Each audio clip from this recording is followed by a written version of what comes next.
And as yet, so in other news, also had another baby like a week and a half ago. And she's very small, and I've been working almost every day since then, so unfortunately I haven't gotten to spend that much time with her, but she is still nameless. I know, it's getting a little bit embarrassing. I know, and you know what's really kind of creepy about it all? We're not really talking about it. It's kind of like this, if we just ignore it, the whole thing is going to eventually go away. But we had this epiphany, which is we can't leave Canada with the baby until we get a birth certificate. We can't get a birth certificate without a name.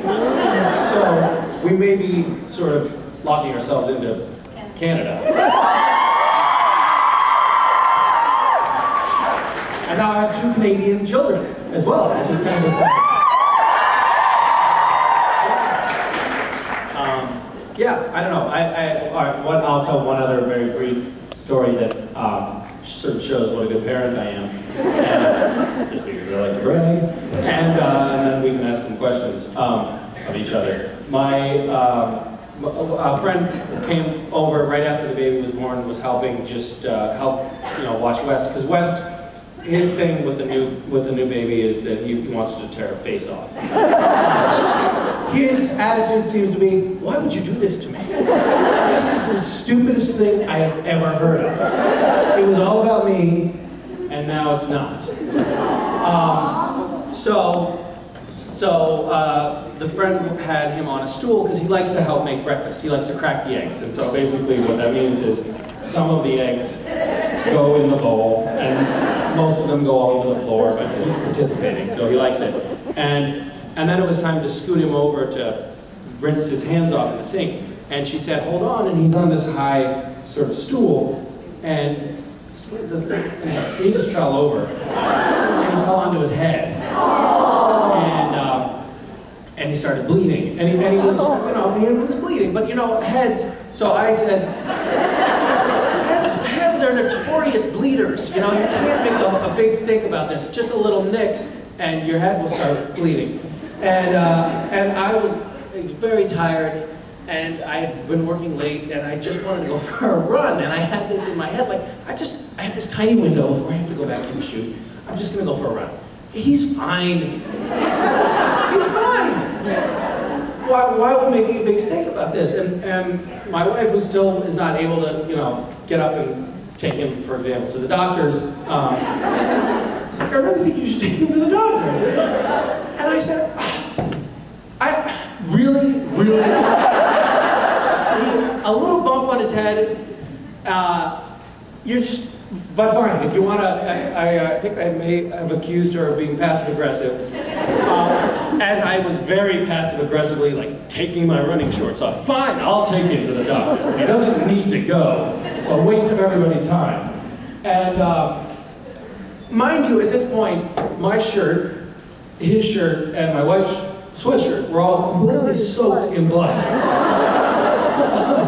And I was in this sort of tired, delirious state where I was still telling him, it's fine, he's fine. He's a 2-year-old who's bled at least his body weight out. It's not a big deal. And then we went into the doctor, and the doctor sort of started to peel back his hair, which was obviously matted with blood. And he was like, wow, look, he's gonna need a lot of stitches. It's not funny. And then I immediately started thinking, okay, well maybe I could say that on the way to the clinic, he fell again. And this time really hurt himself because I was desperately trying to save face. But anyway, long story short, I've lost all credibility. And feel like a really, really good parent. Oh, that was terrible. How many stitches did you have? 6 stitches. Oh, but they're little. It's not a big...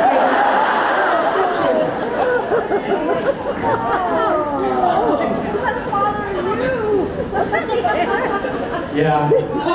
Okay. So there, I've just sort of borne my soul. I'm a born baby. Yes. All right, let's do this. Hi. Hi.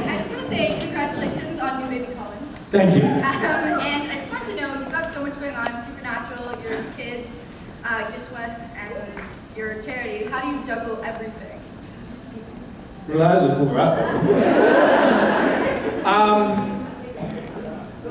don't know. I'm trying to figure that out because, yeah, it can be very tiring.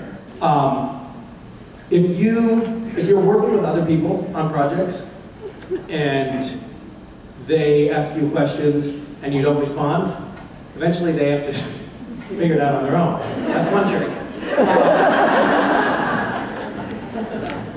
And then you can sort of just phone it in on everything, and that helps as well. Also, don't sleep, because you can't afford to. Yeah. Thank you. I hope that's helpful. Hi. Hi, Misha. I'm just wondering, if you were the zombie apocalypse, what kind of supernatural cast would you want, like, you're on your team? If there was is there a zombie apocalypse?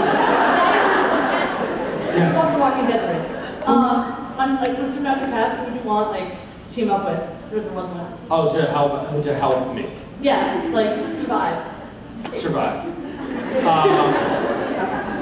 Probably Crowley, because he seems to have a lot of anger that could be channeled into good things. And then young Mary.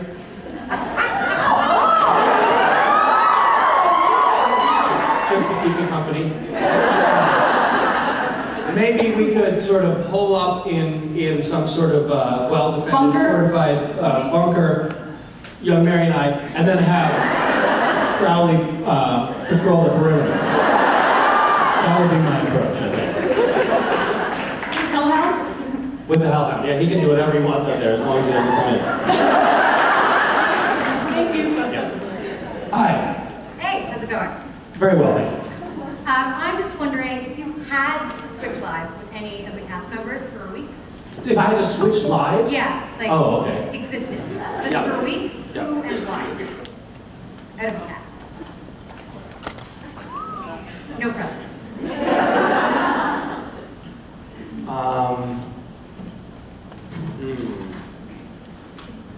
I think. No, I don't want to do that.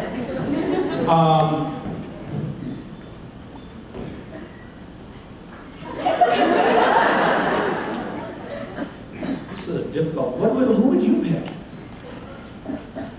Have you thought about this already? I was in the past about 30 seconds because I was worried you would ask me that. Oh. So you basically you have a 30-second head start on me. But I'm thinking maybe Kara. Jen's hot, so. Nice. So you want to have sex with Jen? Is what you're saying. Nice. Well, I never said that. I mean, now that you mention it. So essentially, what you're asking is, whose wife would I like to sleep with?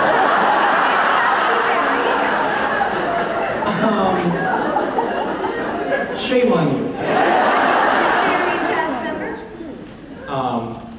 But you know, both would be fine.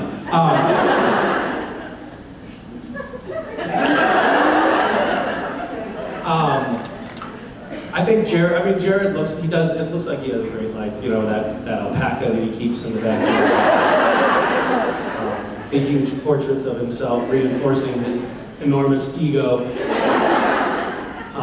Yeah, that might be nice. Although he hits his head a lot. So there's always a downside. Yeah. I don't know, I pass.